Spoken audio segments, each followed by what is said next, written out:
Magandang araw po at maraming salamat sa mga tumatangkilik at nanonood ng YouTube channel ni Maestro Honorioong at ng mga YouTube video na kanyang ina-upload. At ngayon ay nasa ikalawang linggo na tayo ng buwan ng Nobyembre. At mag-ingat po tayo at laging magdasal dahil may pararating na namang malakas na bagyo na sana ay humina at lumihis sa Central Luzon. At kahit na umuulan-ulan ang ating background at may malakas na bagyong paparating, ay tuloy-tuloy niyo pa rin matatanggap ang 2-in-1. Nalaman niyo na ang inyong magiging kapalaran sa linggong ito ay maaari niyo pang basahin sa ilalim ng description o sa ilalim ng YouTube video na ito ang isang nobela na hinango sa mga aklat na isinulat ni Maestro Honorioong. Actually ay nagsulat na tayo ng unang aklat, Ang Sikreto ng Iyong Kapalaran. Ikalawang aklat, Ang Sikreto ng Iyong Kapalaran. Ikatlong aklat, Ang Sikreto ng Iyong Kapalaran. At ikaapat na aklat, Ang Sikreto ng Iyong Kapalaran.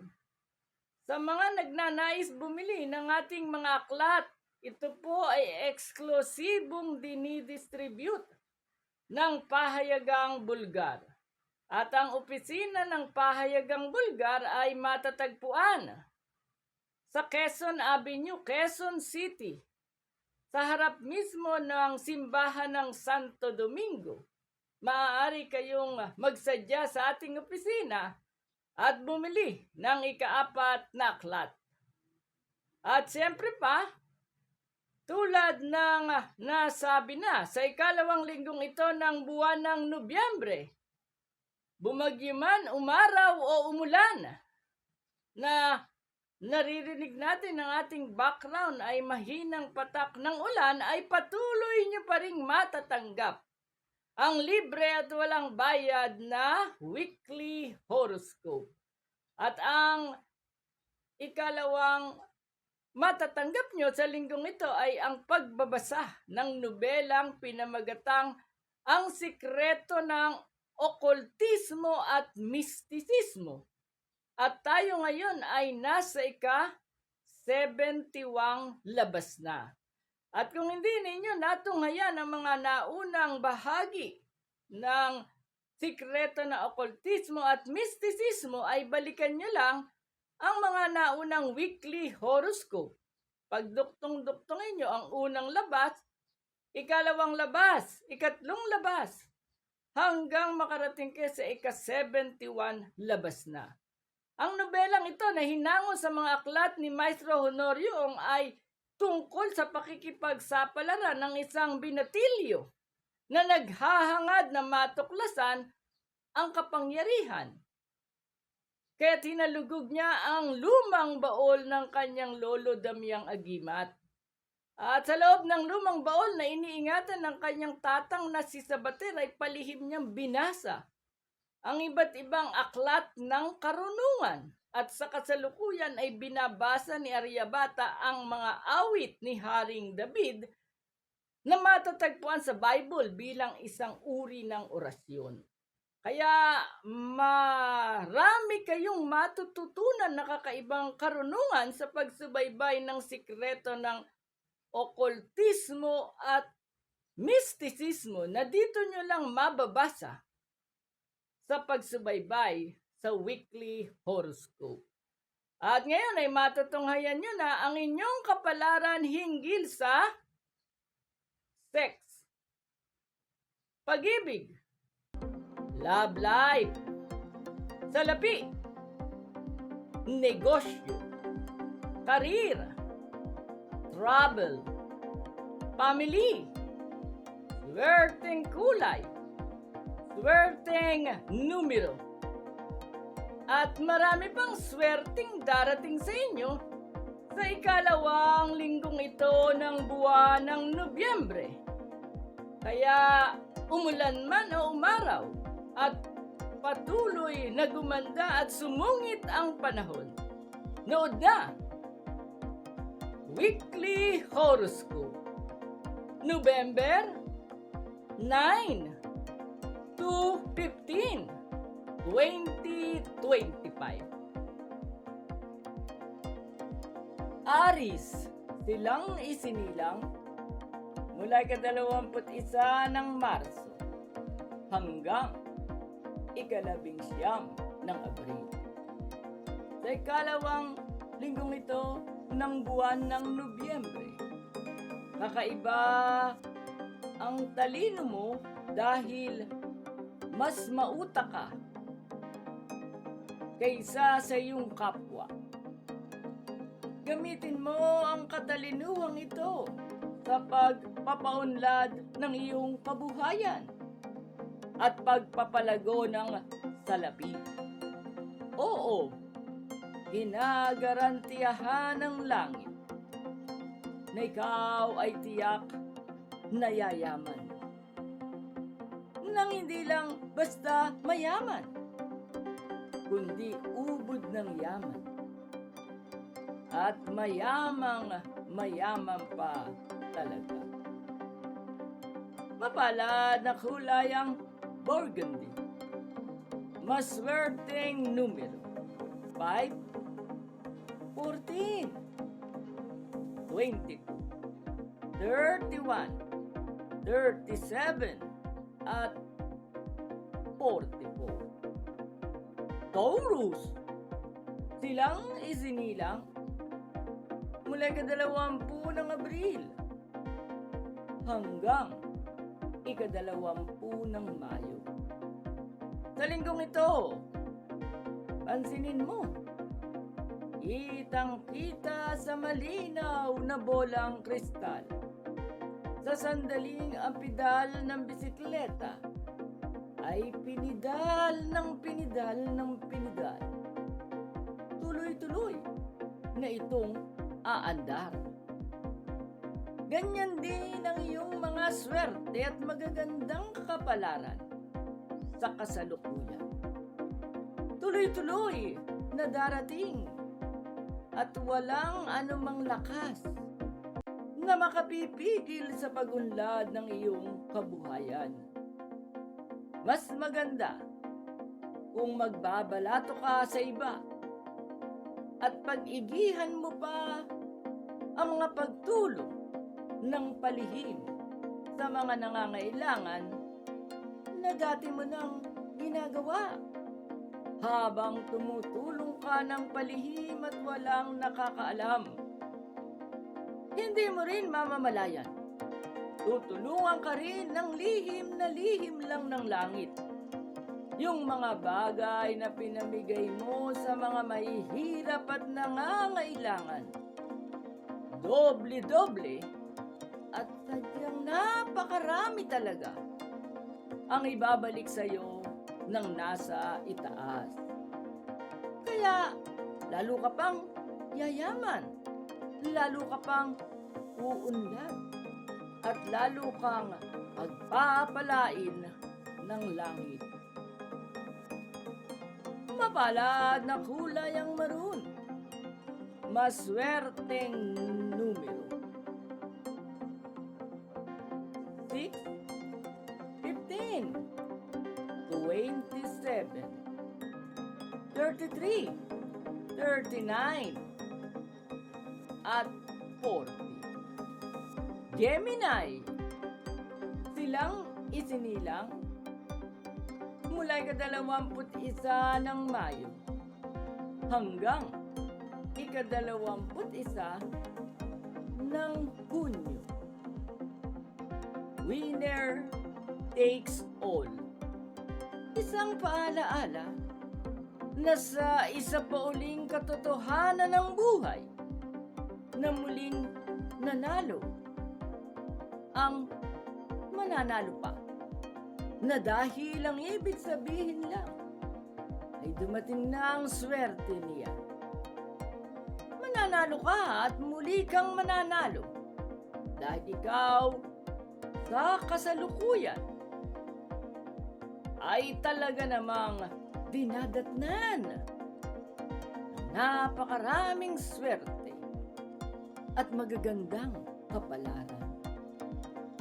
Kaya anuman ang taya mo sa buhay, sa karir, sa pakikipagrelasyon, sa negosyo, sa investment na may kaugnayan sa makapal na halaga ng salapi, sa pag-iipon, sa pagpupundar ng anumang material na mga bagay,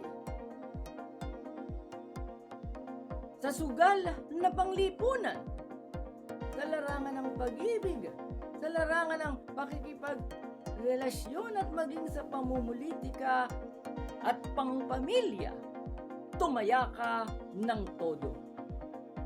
Ano man ang taya mo sa nasabing mga larangan, sa ikalawang linggong ito ng buwan ng Nobyembre, tiyak na mananalo ka at kakabig ng malalaking halaga ng tagumpay at walang kahulilip na ligaya. Mapalad na kulay ang silver, maswerteng numero 5, 9, 17, 27, 31, at 42. Cancer, silang isinilang mula ika-22 ng Hunyo hanggang ika-22 ng Hulyo. Nalilito ka ba kung susugod ka para sa ikagaganda ng buhay mo? O ikaw ay mananatili sa kaduwagan sa kasalukuyan? Sa ikalawang linggong ito ng buwan ng Nobyembre, ang payo ay ang una. Sumugod ka. Sugurin mo ang mga swerte mo na nakapila dyan lang din sa malapit sa iyo mismong harapan na nagpaparamdam na.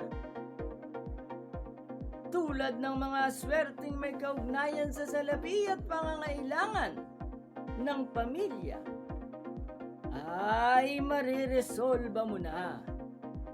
Ganon din ang mga suliraning may kaugnayan sa karir, sa kalusugan, sa aspetong panglipunan at pati na rin sa inner peace of mind, ay masusolusyonan mo na.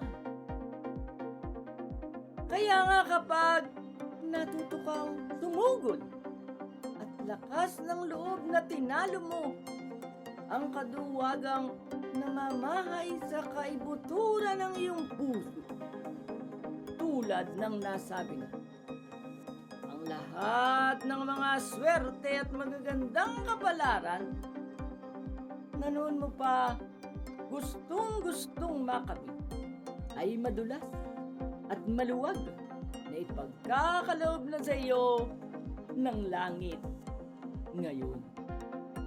Mapalad na kulay ang lilac, maswerteng numero 2, 7, 11, 20, 37, at 40.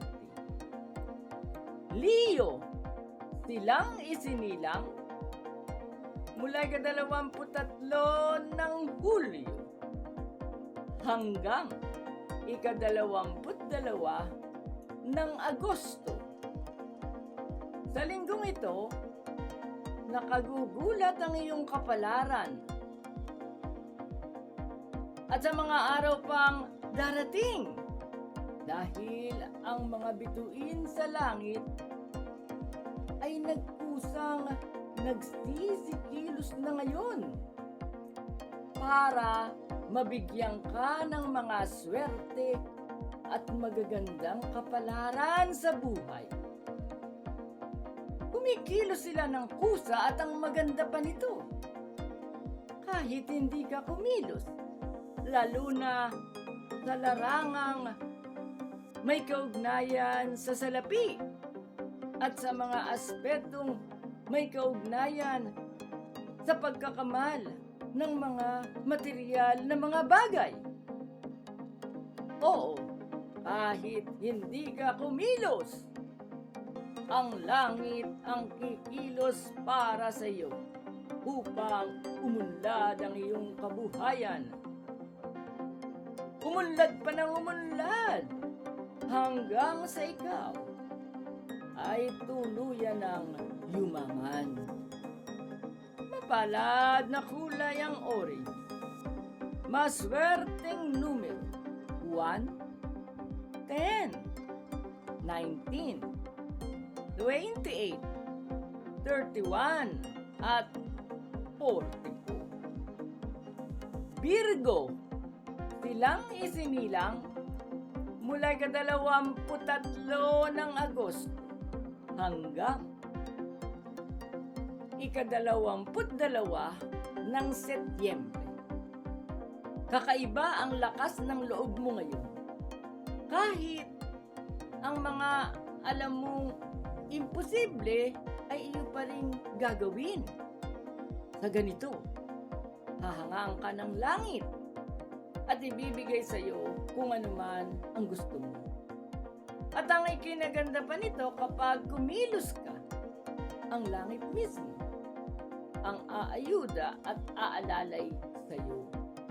Tutulungan ka niya at pagkakalooban ka niya ng lahat ng kinakailangan mong sandata at enerhiya upang ikaw ay magwagi, upang magawa mo ng suwabing-suwabe ang gusto mong gawin, lalo na ang mga bagay na may kaugnayan sa pag-ibig, sa sex, sa salapi, sa malaking halaga ng bulto-bultong pera at sa pagkakamal ng mga material na bagay.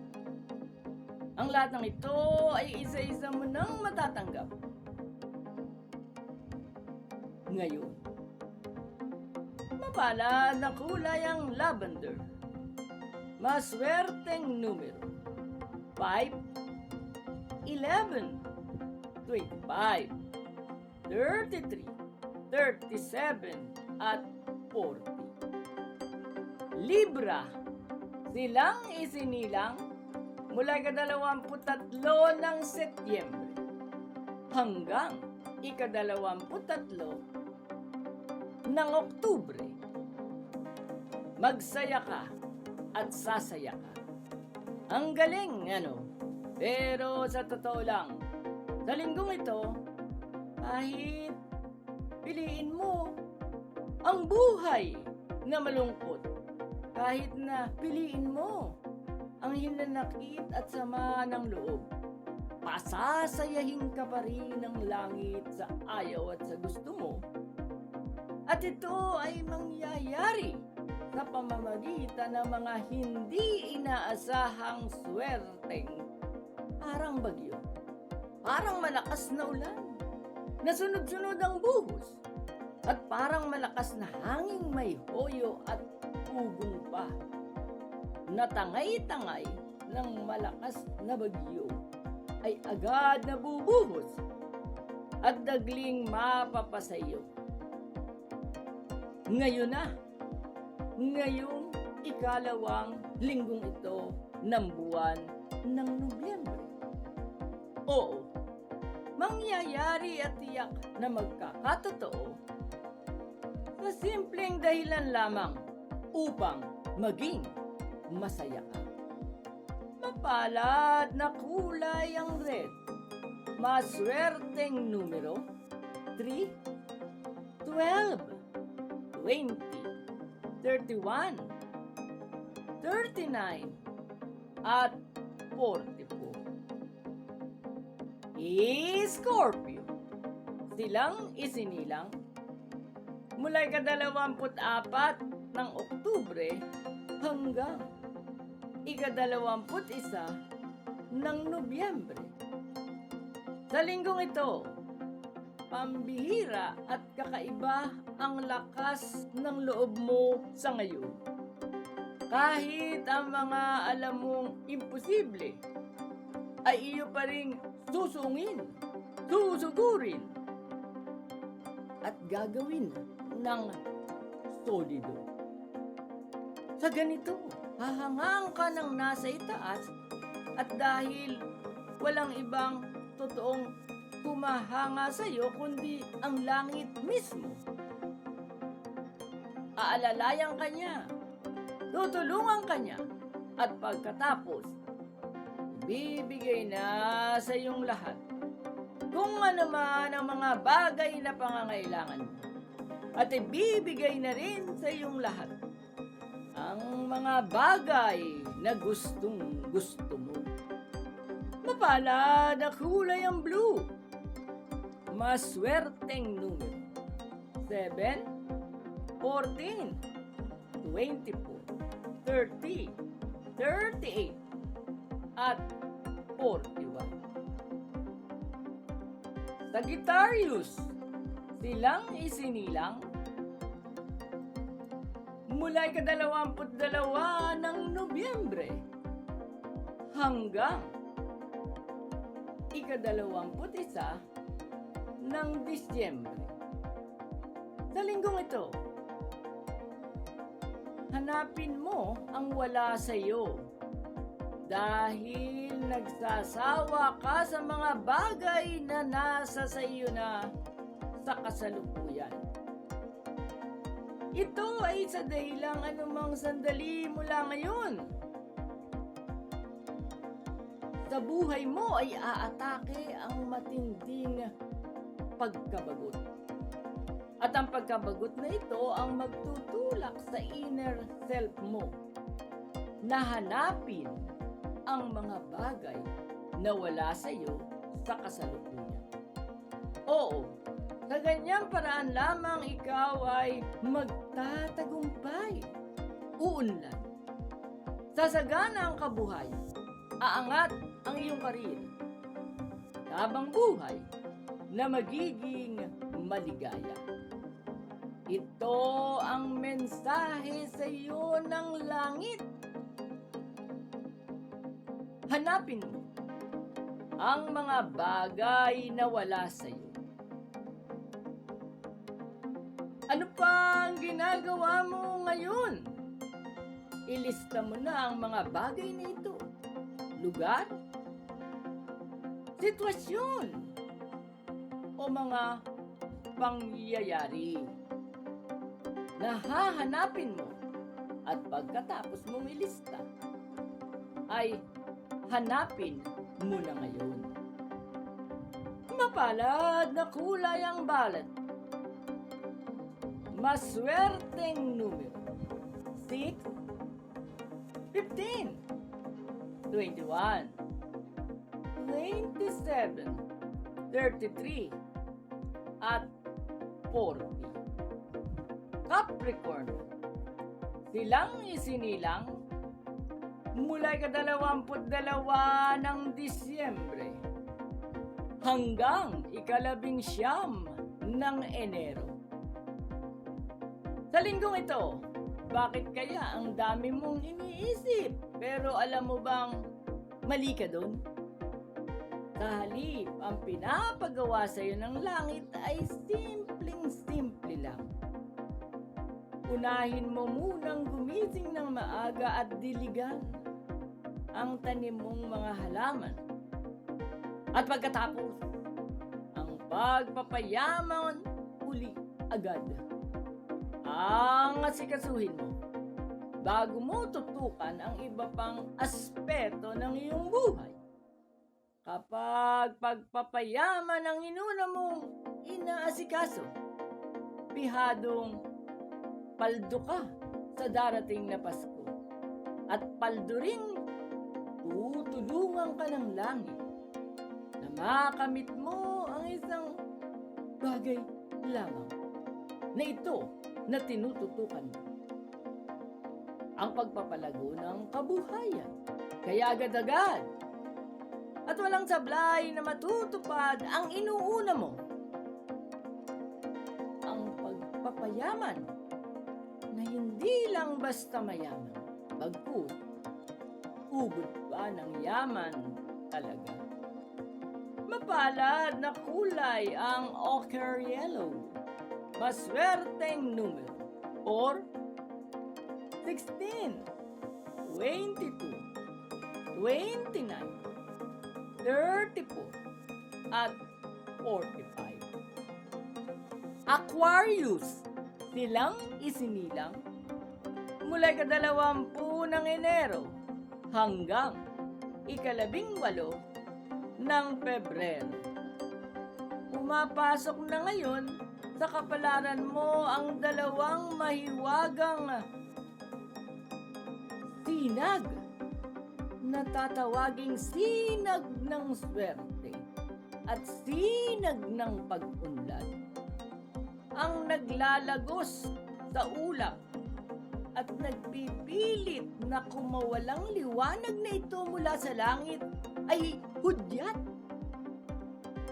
Hudyat na ang mga negatibong nangyayari sa buhay mo ay mawawala na rin ng tuluyan upang ganap ng palitan at tuluyan na ring lumatag ang sunod-sunod na swerte at ubod ng daming magagandang kapalaran na dadagsa sa buhay mo.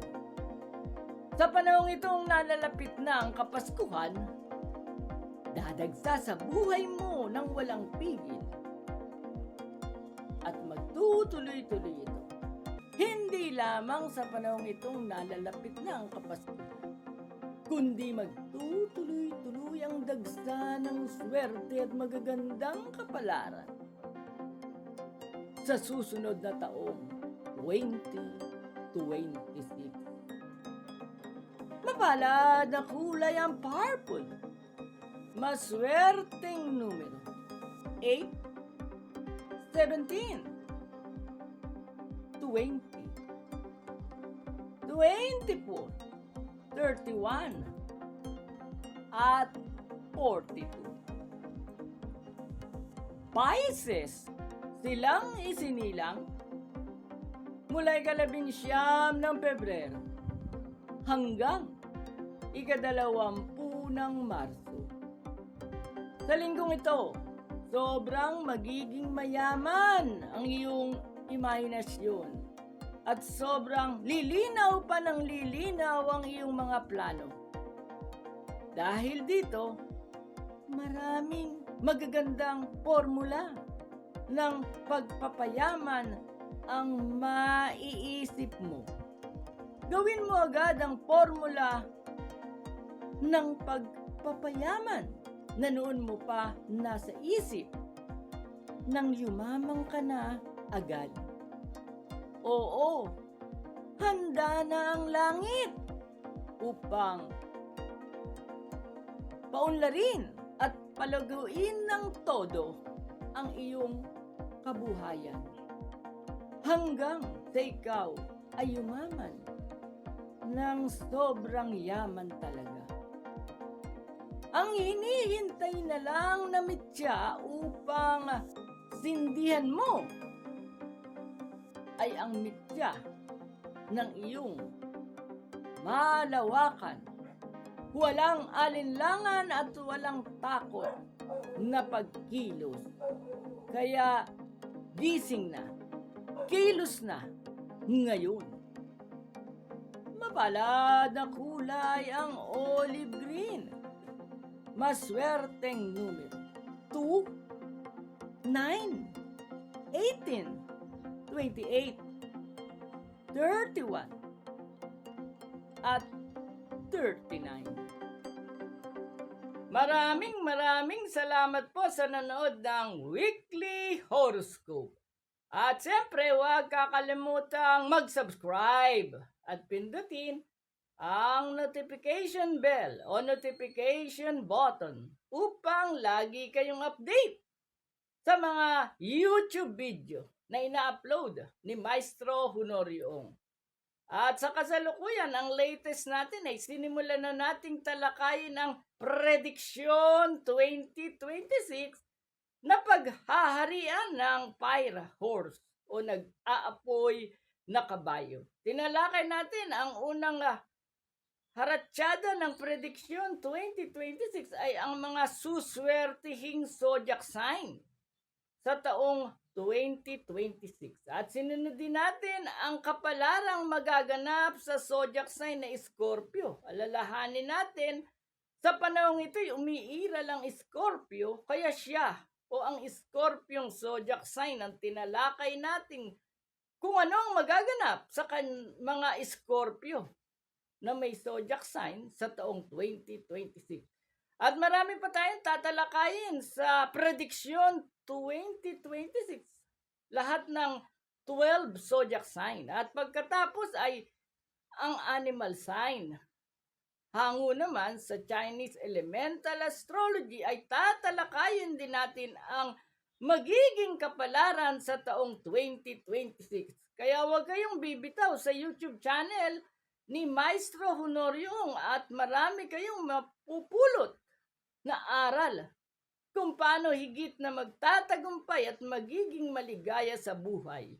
At kapag wala kayong ginagawa, pasyalan nyo ang ating mga playlist tungkol sa guhit ng palad, tungkol sa numerology, tungkol sa panaginip, sa handwriting analysis, sa pag-i-interpret ng mga nunal, sa horoscope, sa karunungang lihim at punong-puno, siksik, liglig at umaapaw na karunungan ang matutunghayan nyo sa YouTube channel na ito ni Maestro Honorio. At muli, mag-ingat po tayong lahat at laging magdasal. Magkita-kita tayo para sa susunod na Weekly Horoscope.